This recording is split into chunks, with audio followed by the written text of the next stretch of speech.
নমস্কার দর্শক বন্ধুরা, সনাতন ধর্মের আলোকপাতে আপনাদের জানাই সুস্বাগতম। আজকে আপনাদের সামনে যে বিষয়বস্তু নিয়ে আলোচনা করব তা হলো আত্মা কী, দেহের সাথে আত্মার সম্পর্ক কী, মৃত্যুর পর আত্মার কী হয়। আত্মা হলো জীবের অংশ, যা কোনো শরীর নয়। দেহ যখন জীবিত থাকে তখন এর ভেতরে একটি আত্মা থাকে, আর মৃত্যুর সময় আত্মা দেহ থেকে বেরিয়ে যায়। আত্মার স্বরূপ সম্পাদনা। আধ্যাত্মিক বিশেষজ্ঞগণ বিশ্বাস করেন যে আত্মা মানুষের সাথে কথা বলতে পারে এবং পৃথিবীর যে কোনো জিনিসকে বদলে দিতে পারে। অনেক ধর্ম এ ধরনের আত্মার সাথে সকল অবস্থান যোগাযোগ করতে নিষেধ করে, কিন্তু কিছু ধর্ম আবার একে তাদের রীতিনীতির অংশ হিসেবে চর্চা করে। বিভিন্ন ধর্মে আত্মা সম্পাদনা। খ্রিস্ট ধর্ম সম্পাদনা। খ্রিস্টানরা বিশ্বাস করে স্বর্গে ও নরকে আত্মারা বসবাস করে। সনাতন ধর্ম।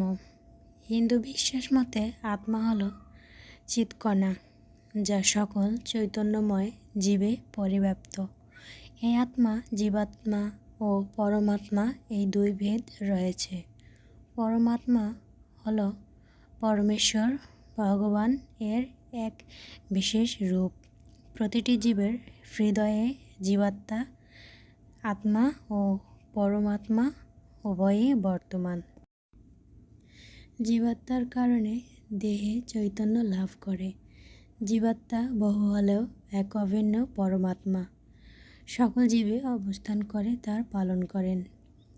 অদ্বৈতবাদীদের মতে জীবাত্মাকে পরমাত্মার অংশ বলা হয়, কিন্তু দ্বৈতবাদী ও ত্রৈতবাদীগণ ভিন্ন মত পোষণ করেন।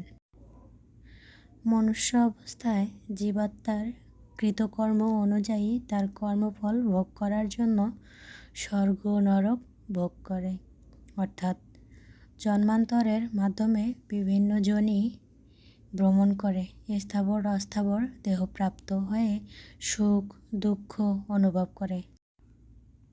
কিন্তু পরমাত্মা কর্মফলদাতা, তিনি কোনো ফল ভোগ করেন না। ওই সময়ে জীবাত্মা তার পূর্বজন্মে অর্জিত কর্মফল বিনষ্ট করে এবং পুনরায় মনুষ্য দেহ লাভ করে। শেষে মোক্ষ লাভের মাধ্যমে জীবাত্মা পরমাত্মাকে প্রাপ্ত হয়। মোক্ষ লাভই সনাতন ধর্ম অনুযায়ী জীবের চূড়ান্ত লক্ষ্য হিসেবে বর্ণিত। সনাতন ধর্ম অনুযায়ী আত্মা শাশ্বত এবং চৈতন্য স্বরূপ। আত্মার কারণে মন চিন্তার সামর্থ্য অর্জন করে, কিন্তু আত্মা স্বয়ং চিন্তা করতে পারে না। এই দর্শন অনুযায়ী আত্মার কোনো আকার নেই।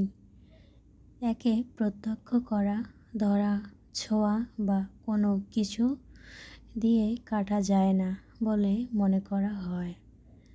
এর ফলে আত্মার দর্শন বা মৃত্যুর পর আত্মার সাথে যোগাযোগ করার ব্যাপারে কোনো সিদ্ধান্ত পাওয়া যায় না। আমাদের ভিডিওটা যদি আপনাদের ভালো লেগে থাকে তাহলে একটা লাইক, কমেন্ট এবং শেয়ার করে দেবেন এবং আমাদের চ্যানেলটি সাবস্ক্রাইব করে দেবেন। পাশে থাকা বেল বাটন ক্লিক করবেন।